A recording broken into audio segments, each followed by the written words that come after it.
Digi dă semnalul. Începe show-ul cu energie maximă. Rămâi conectat. Mulțumim foarte frumos. Mulțumim. Și sper că sunteți mulțumiți de suma pe care ați... Suntem mulțumiți, da, bineînțeles că suntem mulțumiți. Ne-a plăcut de voi, ați avut bateria încărcată la maxim, ați avut semnal între voi, v-ați sincronizat foarte bine, n-am simțit niciun moment în care ați fost off. Bun. Voi cum v-ați simțit? A fost ok? Ne-am simțit extraordinar, cum putem să ne simțim altfel. Pentru asta am venit.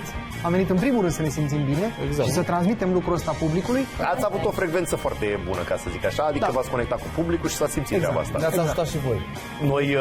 Noi doi, da. Mai ales. Noi doi, da, Mai clar. ales. Da. Voi fiind actori, pe noi ne-a ajutat. Așa e, V-am așa e. adus microfoanele. Așa e. Exact. Sper din suflet să nu rămâneți niciodată fără network.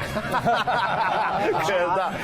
Asta s-a notat. S-a notat, așa e. Ți-am luat-o. În următorul spectacol. Să nu expire niciodată minutele de glorie și de succes. Mulțumim frumos încă o dată. Mulțumim. Succes. Mersi mult. Pa, pa.